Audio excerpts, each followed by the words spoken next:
Selamat petang saudara, Anda menyaksikan program Berita Kompas Petang bersama saya Maidop Elfrina. Dan saya Dipon Rubagia, saudara, kami awali Kompas Petang dengan informasi pertama. Kontras berorasi saat rapat kerja Komisi 10 DPR bersama Menteri Kebudayaan Fadlizon menolak pembaruan penulisan sejarah reformasi.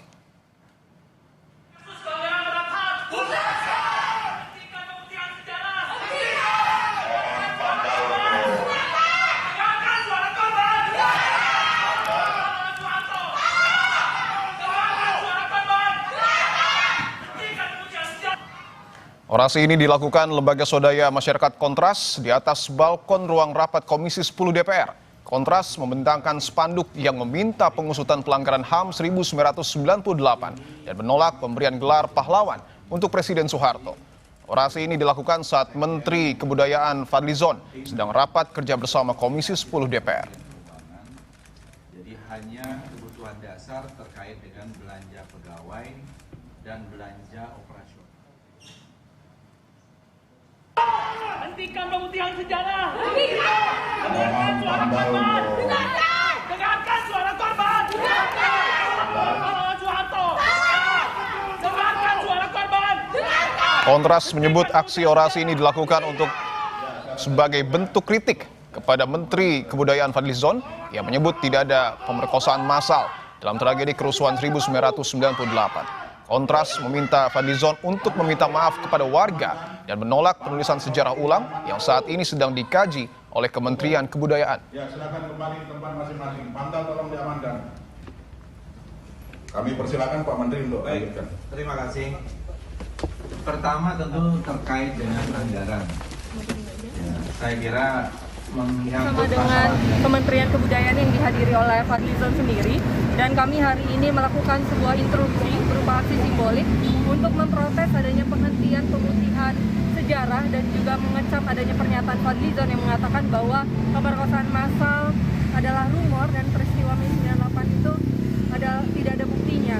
Dan kami hadir untuk mengecam serta memberikan teguran kepada Fadlizon itu sendiri untuk kemudian meminta maaf kepada publik dan juga mengakui kesalahannya, dan lebih parah lagi kita meminta untuk adanya penyelesaian kasus dari pelanggaran berat HAM itu sendiri dan juga penghentian penulisan ulang sejarah, termasuk juga menolak gelar pahlawan Soeharto yang hari ini juga kita ketahui ya bahwa Fadlizon merangkap menjadi Ketua Dewan Gelar Tanda Jasa dan Tanda Kehormatan.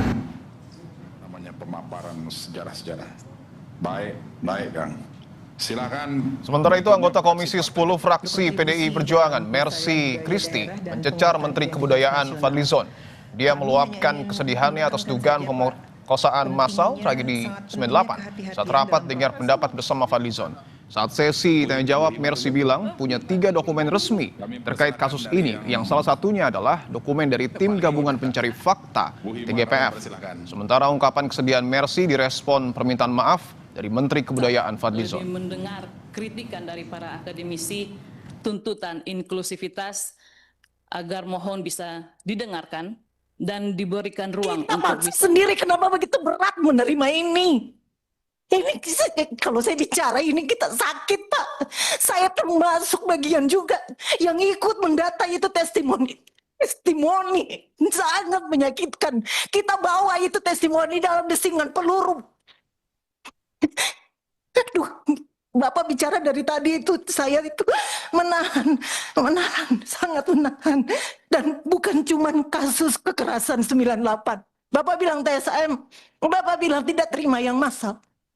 Pak, kebetulan sebagian besar itu satu etnis. Ini kita tidak ingin membuka sejarah kelam itu. Satu etnis. Kalau dia sporadik, bisa siapa saja. Satu etnis, Pak. Banyak cerita, Pak. Bu, satu kasus saja sudah banyak. Lebih dari satu kasus itu. Duh, masih tanyakan iya, dan maaf. Sebentar dulu. Korbannya 52. Kalau saya minta maaf.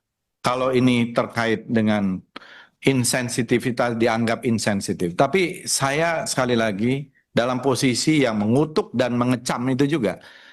Dan ini tidak ada hubungan dengan kasus-kasus yang lain ya. Karena maksud saya di Maluku atau di Aceh, saya tidak tahu kejadian. Tapi jelas kita semua mengutuk hal-hal yang semacam itu.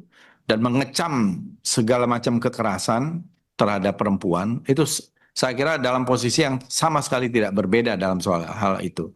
Nah, cuma secara spesifik tadi, kalau ada sedikit perbedaan pendapat terkait dengan diksi itu, yang menurut saya itu pendapat pribadi, ya, yang mungkin kita bisa dokumentasikan secara lebih teliti lagi ke depan.